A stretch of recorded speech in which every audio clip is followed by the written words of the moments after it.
Cleveland's going to tie it. They didn't blink. Baker Mayfield. Donovan Peoples-Jones, big first down later in the drive. Mayfield looking for Kareem Hunt. Makes a move. Can he get to the pylon? Yes, he can. The all-important extra point. Parkey missed one earlier. He would make it to tie this game back up. And now you're looking at the clock and thinking, Baltimore's got time. Not only they have time, but they've got the best kicker in the NFL in Justin Tucker. They also had a timeout, so they can throw it in the middle of the field. Mark Andrews, 14 yards. Jackson loves Andrews as a target. Here's why. Big, mobile tight end, good hands. They're already on the other side of the field. Use the timeout. Only need about 10 more yards to be in field goal territory. Willie Snead, they're close enough. They throw one more pass to get a bit closer. Patience, patience, patience. No need to be in a hurry. Don't get a penalty. Everybody gets set. We'll clock it, and we'll bring on Justin Tucker to try to win this thing. Mission accomplished. Hope you weren't playing against him in fantasy. Here comes Tucker.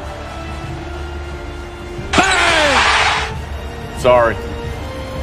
55 yards right down the middle.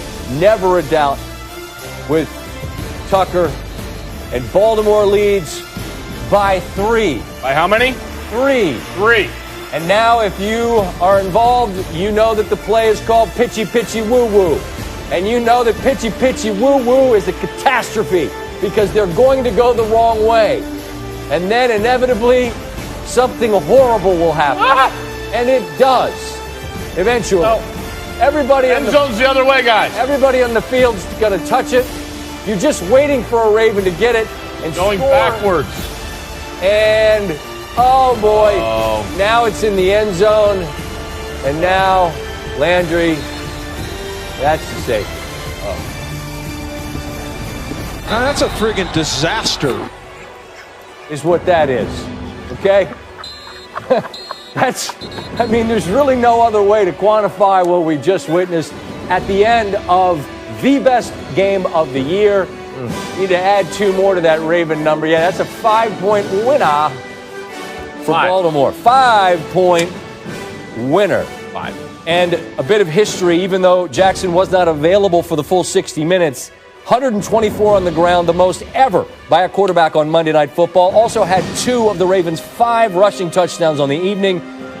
But that arm threw that touchdown pass to Brown that was so critical for this Monday Night Football victory. That in the foot of Grease. He talks about the timid souls who knew neither victory or defeat. You think about what the arena is, man, and this is what it was.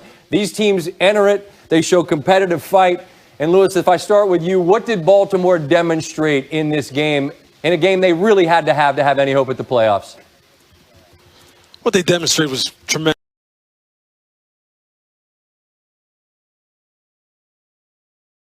competitive character, Scott. I mean, that's really the only way I can really put it. The kind of guys who look, despite the fact that they don't have their normal practice schedule, as Lamar pointed out, they haven't really seen each other. They haven't been able to be around each other, haven't been able to hug each other, shake each other's hand, pump each other up.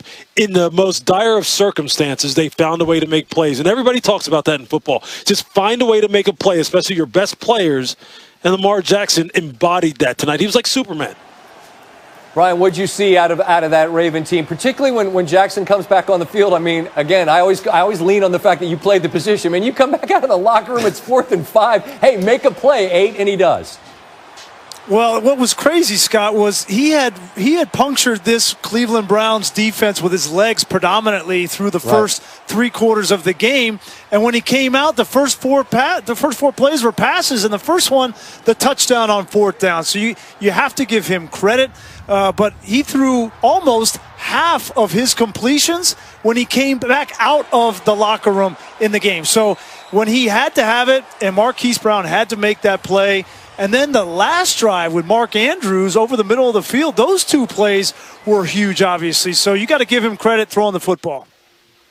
Lewis, you said at the end of the game there are no consolation prizes. I agree. You said these are not the same old Browns. I also agree. But I do wonder, when you have this stage, your city is wanting so much to believe, and you invest this much, come back, get a lead, and you lose, how much could that stick moving forward? I don't think it will with this football team because they're still in the infant stages of growing this program. And this program is Kevin Stefanski's program. This program is Andrew Berry, the general manager's program. Forget everything else that happened before that. And if I'm Kevin Stefanski, I'm driving that home to my football players here. And I'm saying this, you have nothing to do with that. I have nothing to do with that. What we established here tonight was this. We can compete against some of the best, against a football team that's beat us 8 out of the last 11 times. We were there right to the very end. Let's make some adjustments. Let's stay healthy, get healthy, and continue to press forward because everything we want is still out there for us to get. This game was important to us, but it wasn't critical in terms of where we want to get to. So I think they're still on the up and up, man. They have nothing to hang their head about. I think in the locker room, Stefanski's saying, savor this. Yep. Remember how this feels, because this team's going to be in the playoffs.